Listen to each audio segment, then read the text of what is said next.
Good morning everybody. आज हम next पोषक तत्व पर चर्चा करेंगे। अभी तक हमने प्रोटीन पढ़ा, कार्बोहाइड्रेट पढ़े, फैट्स पढ़े और विटामिन्स पढ़े। आज हम खनिज लवण पर चर्चा करेंगे। खनिज लवण जो है हमारे आहार में अत्यंत महत्वपूर्ण स्थान रखते हैं। यह शरीर एवं स्वास्थ्य के लिए अति आवश्यक होते हैं। शरीर का 90% भाग जो है अन्य पदार्थों जैसे प्रोटीन है, कार्बोहाइड्रेट, वसा और जल से बना होता है। बचा हुआ 4% भाग खनिज लवण से बनता है। हमारे शरीर में लगभग 24 प्रकार के खनिज लवण विद्यमान होते हैं। इनकी उपस्थिति के आधार पर देखा जाए तो खनिज लवण हमारे शरीर में बहुत ही कम मात्रा में होते हैं, परंतु इतने कम मात्रा में होने पर भी शरीर की वृद्धि, विकास और सुरक्षा की दृष्टि से क्या होते हैं, बहुत ही महत्वपूर्ण होते हैं। ठीक है, अब हम खनिज लवणों की प्रकृति को देखते हैं। तो खनिज लवण में क्या होते हैं, अकार्बनिक रासायनिक तत्व होते हैं। इनमें कार्बन बिल्कुल नहीं होता। जलाने पर कार्बनिक तत्व तो क्या होते हैं, जल जाते हैं, परंतु जलने के बाद जो राख बच जाती है वह क्या इसके कारण होती है, इन्हीं खनिज लवणों के कारण होती है। अतः इन खनिज लवणों को हम राख और ऐश की संज्ञा भी देते हैं। अब खनिज लवणों का हमारे शरीर में वितरण कैसे होता है, इस पे चर्चा करेंगे। हमारे शरीर में जैसा कि मैंने पहले बताया कि 24 प्रकार के खनिज लवण विद्यमान होते हैं, जो या तो स्वतंत्र रूप में शरीर में उपस्थित होते हैं या कार्बनिक पदार्थों के साथ संयुक्त रूप में उपस्थित होते हैं। शरीर में खनिज लवण जो है स्वतंत्र रूप में किस रूप में होते हैं, प्राय कोशिकाओं में विद्यमान होते हैं। और खनिज जो यौगिकों के रूप में होते हैं वह क्या होता है, 2 या 2 से अधिक खनिज लवण आपस में मिल जाते हैं, तब खनिज लवण यौगिक का निर्माण करते हैं। जैसे सोडियम और क्लोरीन मिल गए तो सोडियम क्लोराइड बनाते हैं। कैल्शियम और क्लोरीन, कैल्शियम क्लोराइड। कैल्शियम और फास्फोरस, कैल्शियम फॉस्फेट। सोडियम और फास्फोरस, सोडियम फॉस्फेट। पोटेशियम और फास्फोरस, पोटेशियम फॉस्फेट। सोडियम और ब्रोमीन, सोडियम ब्रोमाइड। कैल्शियम और ब्रोमीन, कैल्शियम ब्रोमाइड। तो इस तरह ये 2 खनिज लवण आपस में मिलकर क्या बना रहे हैं, एक यौगिक बना रहे हैं और इस रूप में ये विद्यमान होते हैं। अब कुछ खनिज लवण कार्बनिक यौगिकों के रूप में भी होते हैं, जैसे कार्बोज है, वसा है, प्रोटीन के साथ मिल जाते हैं और कार्बनिक यौगिकों का निर्माण करते हैं। जैसे कि हिम और ग्लोबिन, हीमोग्लोबिन बनाते हैं। लोहा और प्रोटीन है, हिम तो क्या है, लोहा है, और ग्लोबिन क्या है, प्रोटीन है। इसी तरह फास्फोरस और प्रोटीन मिलकर फास्फोप्रोटीन बनाते हैं।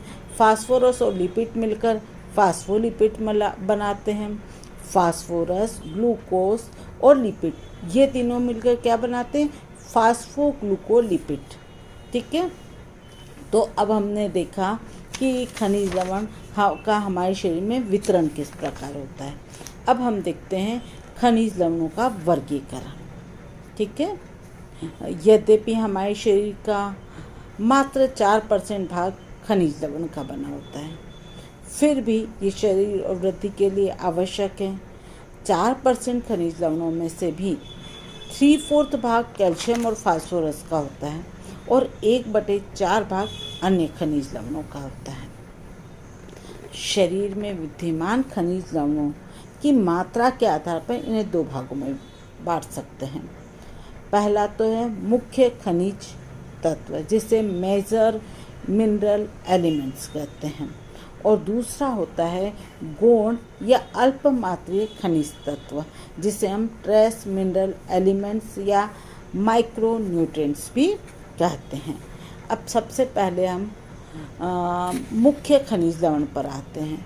हमारे शरीर में विद्यमान 7 जो है खनिज लवण ऐसे हैं जो मुख्य खनिज लवण के अंतर्गत आते हैं। इसकी मात्रा शरीर में अधिक होती है तो इनकी मात्रा हमारे शरीर में अधिक होती है और इन्हें हमें भोजन के द्वारा लेना होता है। और इसके नाम मैं बताती हूँ तुम्हें। कैल्शियम है, फास्फोरस है, पोटेशियम है, सल्फर है, सोडियम है, क्लोरीन है और मैग्नीशियम। ये शरीर में क्या होते हैं? अधिक मात्रा में होते हैं और इन्हीं 7 लवणों को हमें भोजन के द्वारा लेना होता है। अब दूसरे जो मैंने कहा है कि गौण खनिज तत्व, ये खनिज तत्व शरीर में अत्यंत ही कम मात्रा में होते हैं, परंतु अत्यंत कम मात्रा में होते हुए भी इसकी महत्व जो है कम नहीं है। ये खनिज तत्व शरीर की क्रियाओं के नियंत्रण में अपनी महत्वपूर्ण भूमिका अदा करते हैं। यदि हमारे शरीर में इन खनिज तत्वों की कमी हो जाए तो कई महत्वपूर्ण शारीरिक क्रियाएं न केवल बाधित होती है वरन बंद भी हो जाती है, जिससे जीवन जीना क्या होता है? मुश्किल हो जाता है और व्यक्ति को कई बार व्यक्ति की डेथ तक भी हो जाती है। अब हम मुख्य खनिज तत्वों के तुम्हें नाम बता चुकी हूँ मैं तुम्हें। अब गौण खनिज तत्वों के नाम बताती हूँ। जैसे लोहा है, मैग्नीज है, तांबा है, कोबाल्ट है, एल्ब्यूमिन है, सेलेनियम है, जिंक है, क्लोरीन है, ब्रोमीन है, आयोडीन है, क्रोमियम है, कैडमियम है, मैलेडियम है, सिलिकॉन है, निकल है और वेनेडियम है। ये क्या होते हैं? गौण खनिज लवण कहलाते हैं। ठीक है। अब खनिज लवण का वर्गीकरण देखने के बाद हम देखते हैं कि खनिज लवण हमारे शरीर में क्या कार्य करते हैं। तो जैसा कि हम कहते हैं कि प्रोटीन हमारी वृद्धि एवं विकास के लिए आवश्यक है, उसी तरह खनिज लवण भी हमारी वृद्धि एवं विकास के लिए आवश्यक होते हैं और ये हमारे शरीर में 2 प्रकार के कार्य करते हैं। पहला होता है निर्माणात्मक कार्य और दूसरा कौन सा होता है? नियामक कार्य। निर्माणात्मक कार्य को हम बॉडी बिल्डिंग फंक्शन भी कहते हैं और नियामक कार्य को रेगुलेटरी फंक्शन भी कहते हैं। अब नियामक कार्य की चर्चा करते हैं। तो फर्स्ट है अस्थियों का निर्माण करना। अस्थियों के निर्माण में कौन से खनिज लवण सहायक होते हैं? मुख्य रूप से कैल्शियम और फास्फोरस जो होते हैं वह अस्थियों का निर्माण करते हैं। अस्थियां हमारे शरीर को क्या करती है? ढांचा प्रदान करती है। अन्यथा क्या होता है? अस्थियों के अभाव में हमारा शरीर जो होता है मांसपेशियों का लूड़ा मुड़ा आकार ग्रहण कर लेता। अच्छा, इसके अतिरिक्त कैल्शियम और फास्फोरस के अतिरिक्त कुछ अन्य खनिज लवण भी जो होते हैं वह अस्थियों के निर्माण में मदद करते हैं। दूसरा निर्माणात्मक कार्य है दांतों का निर्माण करना। इसके लिए भी कैल्शियम और फास्फोरस आवश्यक होते हैं। ये दांतों को मजबूती एवं शक्ति प्रदान करते हैं। तीसरा होता है निर्माणात्मक कार्य पेशीय ऊतकों और तंत्रिका तंतुओं का निर्माण करना। फास्फोरस जो होता है तंत्रिका तंतुओं की रचना को बनाने में सहायक होता है। ये तंत्रिका कोशिका के केंद्रक वाले भाग का मुख्य घटक होता है। कोशिकाएं प्रोटीन की बनी होती है। प्रोटीन में सल्फर नामक खनिज तत्व उपस्थित होता है। कोशिकाओं से ही ऊतक का निर्माण होता है। सल्फर एवं फास्फोरस पेशीय ऊतकों का निर्माण करते हैं, उन्हें शक्ति प्रदान करते हैं। फास्फोरस क्या होता है? यकृत की कोशिकाओं का भी निर्माण करते हैं। तो इस तरह पेशीय ऊतकों तंत्रिका तंतुओं का निर्माण भी ये करते हैं। फिर नेक्स्ट कार्य है निर्माणात्मक हीमोग्लोबिन के निर्माण में सहायक होता है। हीमोग्लोबिन के निर्माण के लिए क्या चाहिए होता है? लोहा और तांबा। रक्त में अत्यंत न्यूनतम मात्रा में कोबाल्ट भी उपस्थित होता है। रक्त में तांबे की उपस्थिति के कारण क्या होता है? आरबीसी में क्या होता है? चमक होती है। रक्त में लोहा, तांबा, कोबाल्ट के अतिरिक्त कैल्शियम भी उपस्थित रहता है। ये क्या करता है? रक्त का थक्का जमाने में महत्वपूर्ण रोल अदा करता है। रक्त में पाई जाने वाली प्रति 100 ml सीरम में 10 ग्राम कैल्शियम उपस्थित होता है। रक्त के प्लाज्मा में सोडियम और क्लोरीन भी पाया जाता है। शरीर में अम्ल और क्षार का संतुलन बनाए रखने में यह महत्वपूर्ण रोल अदा करते हैं। फिर हार्मोन के निर्माण में भी खनिज लवण सहायक होते हैं।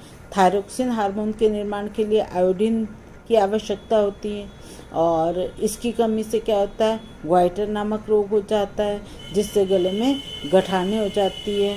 और इसी तरह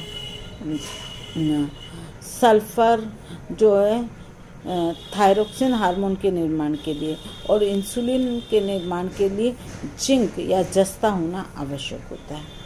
फिर अमाशय रस के निर्माण में भी सहायक होते हैं। भोजन के पाचन के लिए अमाशय से अमाशय रस निकलना आवश्यक होता है और अमाशय रस में क्या होता है, हाइड्रोक्लोरिक एसिड होती है।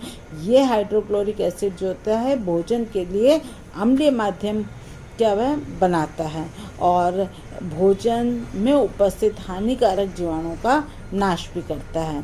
अतः हाइड्रोक्लोरिक अम्ल के निर्माण के लिए क्लोरीन का होना आवश्यक होता है। अब ये सब तो हो गए निर्माणात्मक कार्य। कौन कौन से? अस्थियों का निर्माण, दांतों का निर्माण, पेशी ऊतकों और तंत्रिकाओं का निर्माण, हीमोग्लोबिन का निर्माण, हार्मोन्स का निर्माण, अमाशय रस का निर्माण।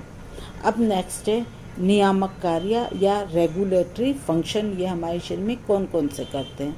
शरीर में होने वाले विभिन्न रासायनिक क्रियाओं के नियंत्रण और नियमन में खनिज लवण महत्वपूर्ण रोल अदा करते हैं।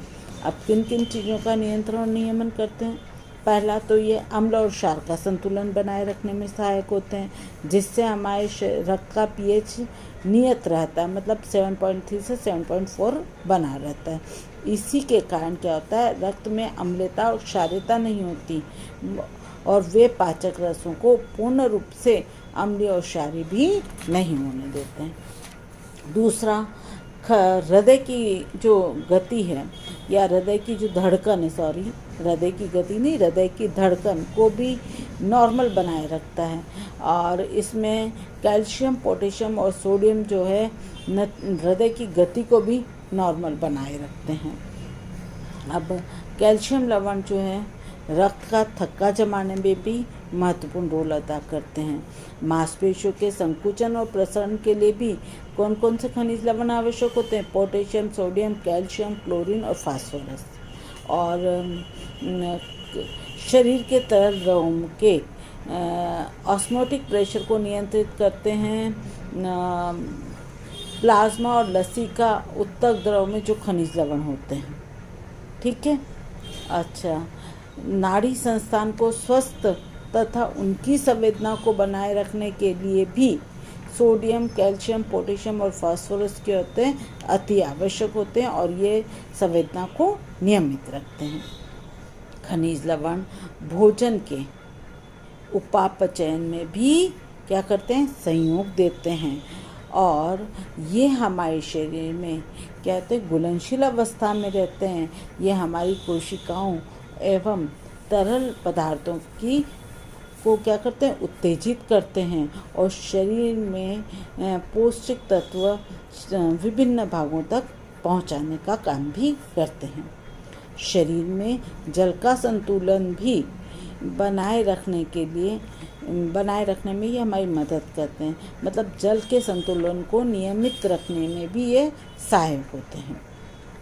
खनिज लवण विभिन्न एंजाइम की क्रियाओं के लिए भी आवश्यक होते हैं। तो इस प्रकार खनिज लवण हमारे शरीर के नियंत्रण और नियमन में भी क्या होते हैं, सहायक होते हैं। अब हम थोड़ा सा देखें कि खनिज लवण जो है हमें विभिन्न भोज्य पदार्थों से भिन्न भिन्न मात्रा और अनुपात में मिलते हैं। खनिज लवण की प्राप्ति के जो मुख्य सोर्स हैं वो दूध, दही, अंडा, मांस, गुड़, बाजरा, गेहूँ, पालक, बथुआ, सहजन की पत्तियां हैं, सरसों का साग है, प्याज है, फूल गोभी है, केला है, हरे पत्तेदार सब्जियां हैं, तिल आदि हैं। परंतु यह जरूरी नहीं है कि सभी भोज्य पदार्थों में सभी खनिज तत्व विद्यमान हो। जैसे दूध और दूध से बने पदार्थों में कैल्शियम और फास्फोरस होता है, परंतु इसमें लोहा बिल्कुल नहीं होता। इसी प्रकार गुड़, बाजरा, पालक, बथुआ, इसमें लोहा भरपूर मात्रा में विद्यमान होता है, परंतु कैल्शियम और खनिज लवण क्या होता है, इनका अभाव होता है। जिन जिन पदार्थों में कैल्शियम और फास्फोरस उपस्थित होगा उनमें उन भोज्य पदार्थों में विशेष रूप से दूध और दूध से बने पदार्थ आएंगे। इस तरह से हमने खनिज लवण जो है वो कहाँ से हमें प्राप्त होते हैं वह भी हम देख लिया। अच्छा, भोज्य पदार्थों में लवणों की मात्रा कितनी होगी ये इस बात पर निर्भर करती है कि जहाँ से भोज्य पदार्थ हमने प्राप्त किए हैं वहाँ की मिट्टी, पानी, जलवायु, भूमि की स्थिति, खाद का प्रकार कैसा था। जिस जगह की मिट्टी एवं पानी में जिन खनिज लवणों की अधिकता होगी वहाँ की मिट्टी में उगाए जाने वाले भोज्य पदार्थों में उस खनिज लवण की अधिकता होगी। ठीक है, अब हमने खनिज लवण का इंट्रोडक्शन देखा बच्चों। अब हम कल से मुख्य खनिज लवण पर चर्चा करेंगे। ओके बेटा, समझ में आया? धन्यवाद।